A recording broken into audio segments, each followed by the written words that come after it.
canvi de guió en la política catalana que torna a deixar perplex i aturat el teixit empresarial. Davant la impossibilitat de tirar endavant els pressupostos, ens anem a unes altres eleccions, i aquesta vegada de Catalunya. Si amb el sector immobiliari aquesta setmana ens semblava que vivíem permanentment en el dia de la marmota, amb un nou índex de preus per al lloguer d'habitatges, a l'esfera política també ens hi hem quedat en aquest dia de la marmota. Però tranquils, que aquí no parlarem pas de política. Déu ens lliuri! Això és l'Empresa al dia, el nou podcast de Via Empresa.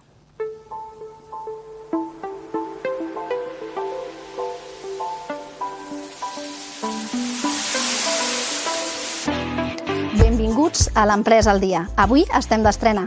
Arrenquem a Via Empresa una nova etapa i ens llancem al podcast. Sí, un més. Hi ha lloc per un podcast més. I si no hi ha lloc, el fem nosaltres. Així és, Gemma. Aprofito. Aquest és el podcast de Via Empresa, conduït per la Gemma Fonseca, benvinguda. Un plaer. El Carles Flor. Benvinguts. Bon dia. I jo mateixa, l'Helena Busquets. Tots tres us farem una breu píndola perquè directius, directives, empresaris i tots aquells professionals vinculats al món de l'empresa i al teixit productiu català porteu l'Empresa al dia, que comenceu el divendres sabent les 2 o 3 notícies imprescindibles de la setmana, quins esdeveniments hem de tenir presents per la setmana vinent i també que acabeu la setmana amb una mica de filosofia, que mai va malament. Doncs comencem!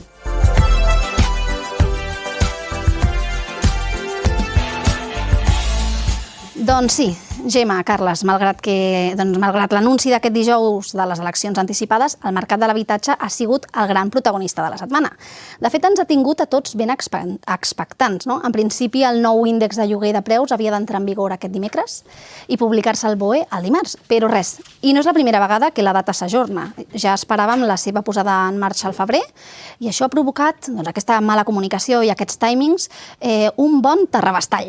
Propietaris apujant els preus desorbitadament, presses per signar abans que entri en vigor la llei, o fins i tot al revés, no? Hem vist inquilins que estaven en el pis intentant aguantar més dies, fins i tot alguna ocupació extra hem vist per allà.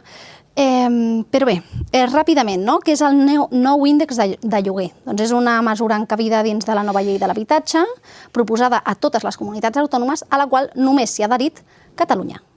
En què consisteix aquest índex? Doncs és un índex que proposa un preu mínim i un preu màxim als habitatges de lloguer en funció d'algunes característiques. Hi ha algunes que són molt òbvies, no? Doncs els metres construïts, si té ascensor o no, zones comunitàries, encara que també hem vist alguna d'aquestes característiques un pèl subjectiva, perquè mira, per exemple, si té vistes espacials, diuen així tal qual, que de vegades et trobes algun comercial, que ja ens va passar l'altre dia, Carles, que vam anar, no diré on, però que ens van dir mireu, té vistes al mar, i les vistes al mar gairebé no les trobes. Però les trobaves, si buscaves molt, al final veies el mar, evidentment, veies el mar. Exacte. I fins i tot la muntanya de Montjuïc. Sí, exacte, tot ho pots veure a Barcelona. Llavors aquí ve la picardia, i al final sí que és veritat que hi ha cert marge de negociació entre propietaris i inquilins. La veritat és que aquest índex de preus de lloguers ha generat força controvèrsia, primerament perquè creuen els experts del sector immobiliari amb qui hem parlat, des de Forcadell o Amat Immobiliaris o el Col·legi d'Apis de Barcelona, que no solucionarà el problema del mercat de lloguer, que és la manca d'oferta. Però, perdona una cosa que t'interrompi, però tots aquests que es queixen ara, els grans tenidors, entre cometes, no són ells els que han provocat aquest merder? Perquè, a veure, al final, el preu del lloguer algú l'ha posat al nivell que hi ha, perquè avui en dia la gent jove, i jo com que ja soc vell ja no em toca, ha de viure en pisos compartits o no poden anar-se'n de casa, algú deu tenir la culpa de que això ha fet, i no crec que això hagi vingut per allò, un que té un pis, els amats, els fotocases, tot això, deuen tenir alguna cosa a veure. Dic jo, vaja, no sé, em sembla. Clar, en veritat és al final la llei més bàsica de l'oferta i la demanda, no? Hi ha poca oferta, doncs apujo el preu. Sí, però quan hi havia molta oferta seguien pujant els preus. Sí, exacte. El 90% del salari d'un jove, que això trobo... Per això, dic que al final jo crec que el problema no és la llei d'habitatge, el problema és que no... És a dir, aquest país mai s'acaba fotent mà realment el problema. Sempre anem marejant la perdiu, creant comissions o creant lleis. Però el problema segueix allà. La gent no pot accedir a un habitatge, la gent jove no pot viure en parella o sol, Sí, de fet... I al final van passant els dies, no, la llei i l'habitatge, ara farem una comissió, i ara farem una gaita, i ara farem un no sé què, i tot queda igual. I habitatge públic, el parc residencial públic, quan l'ampliem? Això, Helena, sempre parlem de Berlín, parlem de París, i jo no el veig enlloc. On està? Sí, de fet, Espanya està a la cua. Està allà, Berlín, i està allà, no està aquí, no ens ha tocat. No ens ha tocat res. Sí, de fet, Espanya està a la cua dels països d'Europa que té menys habitatge social. Tenim Romania, que té un 1,5% del total del parc residencial és habitatge social. Això és Romania, Estònia, un 1,7%, Portugal, un 2%, Bulgària, un 2,5%, i Espanya, un 3%. Només un 3% del nostre parc residencial és públic.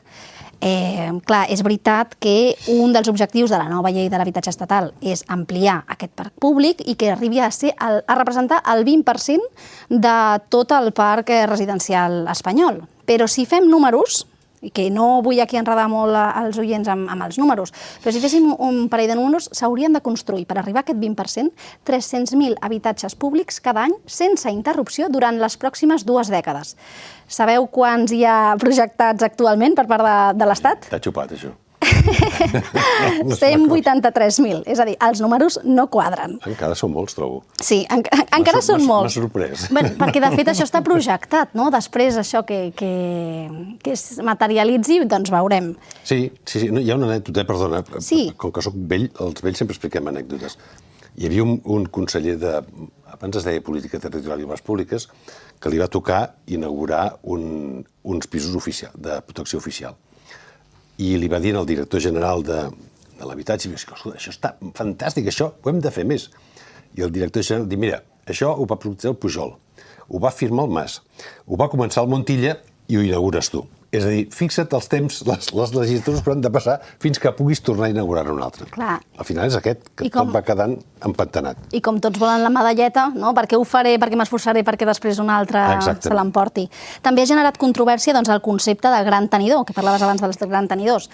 Si abans a Catalunya consideràvem gran tenidor algú que té 10 habitatges en propietat, amb aquesta nova llei, perquè l'Estat ha permès que les comunitats autònomes escullin si volien abaixar aquest llindar. Doncs Catalunya s'ha agafat aquesta possibilitat i ara gran propietari és una persona que té 5 pisos en lloguer. No, 5 pisos en propietat, estiguin llogats o no. Alguns experts del sector immobiliari, Forcadell, Finques Amat Immobiliaris, comentaven que si un propietari d'aquests 5 pisos, en un viu ell, l'altre és el de segona residència, després en un altre viu un fill, en un altre viu un altre fill i només té llogat un. És un gran tenidor? És el mateix que ens passa a la Gemma i a mi. Exacte, exactament. Aquí estem en una habitació. I també ha generat certa controvèrsia les zones tensionades, les que han sigut proposades com a zones tensionades. Això et volia demanar, Helena, com funciona? Perquè hi ha hagut debat entre una persona que paga a Berga i una persona que paga a Barcelona. Què ens pots dir d'això? Sí, és veritat que aquests 140 municipis proposats com a tensionats els ha proposat la Generalitat i són municipis que presenten manca d'habitatge disponible. El que passa que, clar, que aquesta llei el que toca és el preu, no amplia l'oferta. Berga, per exemple, que comentaves, té un preu mitjà, o sigui, de mitjana de 400 euros mensuals. Per tant, no és que no sigui un preu assequible, però sí que falta habitatge a Berga. Potser la mesura llavors seria una altra i no fer un índex de preu a Berga. Però bueno, això... I venir de Berga aquí cada dia és llarg. Això també, sí. Sí, per si us ho esteu plantejant, no? Sí. Sí, i passem a un altre tema, no? Que aquesta... Escolta, però em permets que t'interrompi? Tu t'has fixat que totes les crisis en aquest país acaben o bé provocades per un casino o per un problema immobiliari? És a dir, el gran desastre del 2008, immobiliari. El gran desastre d'ara, provocat per un casino. Sí, no? Sí. Un casino, no sé, això que en diuen. I ara anem posant parxes, però que tenim un problema important amb l'habitatge. Sí, mira, l'altre dia llegia en el Punt Diari, jo li segueixo el Punt Diari, perquè per mi segueixen el Punt Diari i no el Punt Avui, una frase que em va agradar molt. Diu, els casinos del Hard Rock com a projecte de futur és imbatible, perquè tal com van les coses, tots necessitarem la beguda i el joc per oblidar el país en què vivim. L'he trobat una frase esplèndida, allò que defineix realment el que ha passat, i era això abans de convocar-se eleccions. Doncs ara encara més, no? Sí, avui l'ha feta també el mateix, n'ha fet un altre, i diu, el primer acord del futur tripartit ha estat treure's de sobre Puigdemont de les eleccions amb l'excusa del casino. Maquiavel aplaudeix des de l'infern. És també del Punt. Qui ho signa? Un senyor que es diu, però que he d'ampliar, i això és complicat, Es diu Lluís Simó. Lluís Simón. Molt ben dit. Molt bé, és l'última pàgina. Molt ben dit, molt ben dit. I ara viatgem a la Catalunya central, no? El pantà de Sau, que al final és com un escenari on s'ha materialitzat la sequera de Catalunya. Gemma Fonseca, tu avui aquesta setmana has estat parlant amb l'alcalde i amb algunes fonts del pantà de Sau. Explica'ns. Sí, efectivament, aquesta setmana hem parlat amb Jaume Orra, que és l'alcalde de Pantà de Sau, té 70 anys i és la persona que més coneix les interioritats del pantà.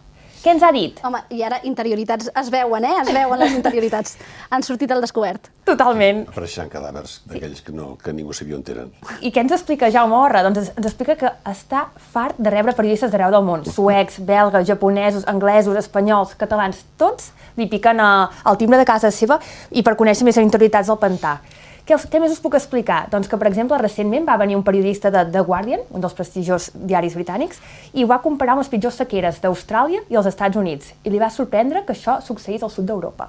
De fet, ara que dius del The Guardian, és que ha plegat un munt de turistes i de periodistes d'arreu del món. És la nova atracció. Totalment, és el turisme de sequera, que diuen, no? I, per exemple, em va agradar molt quan el senyor Orra em va explicar que el pantà de Sau s'ha convertit en el gran pluviòmetre català. La majoria de diaris internacionals, catalans, ho podem veure a TV3. Cada 2x3 il·lustren la sequera amb fotografies del pantà. També s'ha pronunciat Tomàs Molina? Sí, ara ho has dit, efectivament. No, perquè també ens hem de preguntar què està passant, quin serà el futur del pantà. I bé, doncs Jaume Orra es va reunir amb Tomàs Molina i li va donar bones notícies. Què li va dir? Paciència i que aviat es tornarà a omplir. I saltem, doncs, ara potser un tema més soft, no? Venim de... Paciència, veus que al final el país l'acabem així? Amb paciència, no? L'any 2008, quan va haver-hi la gran sequera una altra vegada, es va dir, no, ara farem unes infraestructures que no tornarà a passar mai més el que ha passat. Clar, com va ploure... Estem exactament igual que el Baltasar va anar, no el rei, sinó el conseller Baltasar, va anar a Montserrat, va dir que per casualitat, però va començar a ploure i es van oblidar totes aquelles coses. I tot allò que s'havia d'haver fet no s'ha fet. O sigui que el puro, paciència... Una comissió. Comissions. Perfecte, i tots cap a Montserrat. Moltes comissions, i tots cap a Montserrat. Exacte. I ara saltem doncs, a un tema més soft, perquè venim d'immobiliari, sequera, no? I doncs a moure una miqueta de salseig, no? DiCaprio passa de la catifa vermella i camina per una altra catifa, Made in Catalonia, aquesta. S'ha enamorat empresarialment parlant d'una startup catalana, Solarmente, i entra com a un dels principals inversors. És una firma Solarmente, que facilita l'accés a l'energia solar amb el seu model de subscripció. Què sabem d'aquesta inversió, Gemma? Doncs, Helena, què et podem explicar? En primer lloc, que el CEO de la companyia ho va aconseguir enviant un simple correu electrònic a l'equip d'inversors al voltant de l'actor i van estar 4 mesos negociant. És que jo he de dir que rebo un mail del DiCaprio i també l'obro, I mira que tinc la safata plena de correus. Doncs jo hauria de ser de la Michelle Pfeiffer. Bueno, està bé. El DiCaprio no m'agrada. Així no ens els robem. No ens els robarà, exactament. I què més us puc explicar? Que DiCaprio s'ha convertit en el soci capitalista. De moment no sabem la quantitat que hi ha invertit ni la proporció, però que és un ambaixador que ha ocupat totes les portades aquesta setmana, fins i tot més que el mateix Puigdemont i les noves eleccions. Què més us puc dir? Que també però potser es podria presentar ell. Segur que aconseguiria molts més vots que... O així ha passat amb Via Empresa, que s'ha convertit en el tema més llegit de la setmana. I no ens estranya. No ens estranya. Si Solarmente el que ofereix és un model de subscripció que elimina la barrera d'entrada més gran per a l'autoconsum fotovoltaic, no?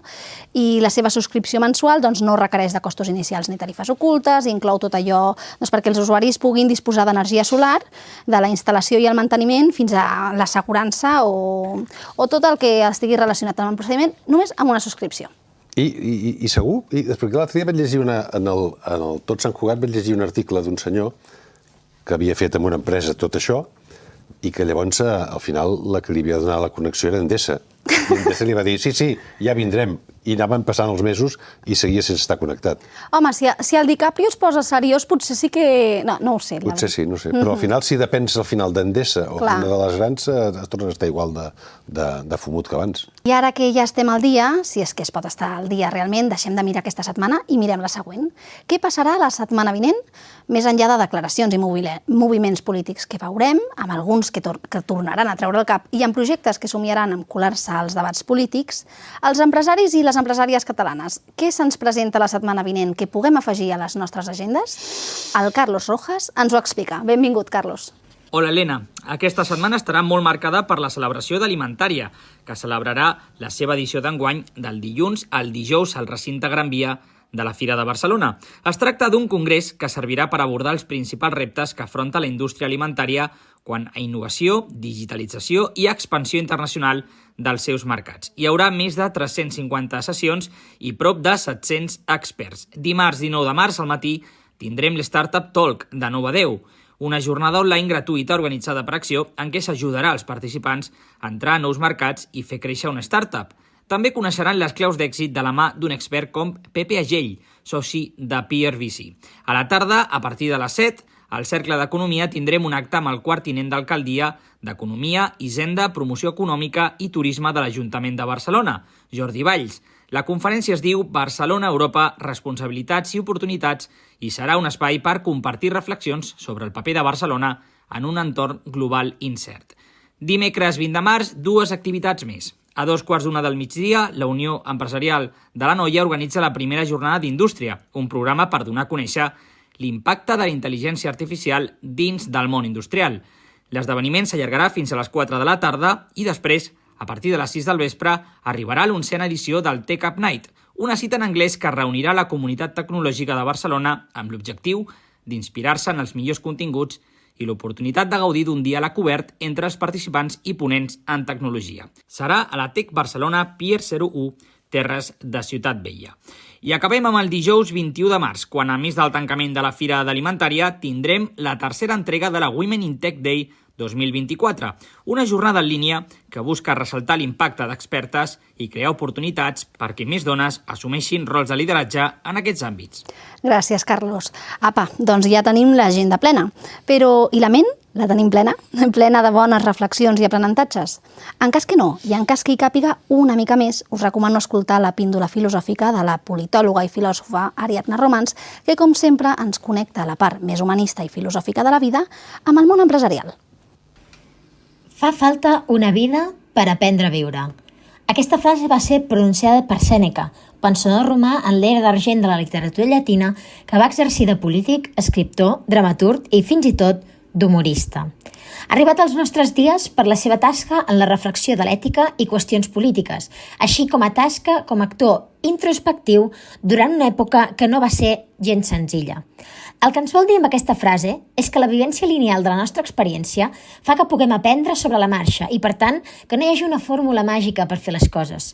Serà l'experiència la que farà que, davant d'una situació concreta, reaccionem d'una manera més o menys encertada. I en l'economia, aquesta reflexió és clau, perquè les empreses sovint no coneixen allò que han fet malament fins que no ho han experimentat diverses vegades. Encara que la tonalitat de Sèneca estava més dirigida a l'exercici de viure, en l'exercici empresarial, aquest consell s'aplica igualment. Doncs ens quedem amb aquesta reflexió. Fa falta una vida per aprendre a viure. I només calen 10-15 minuts per estar informats, o com a mínim per portar l'empresa al dia. Moltes gràcies i fins la propera setmana.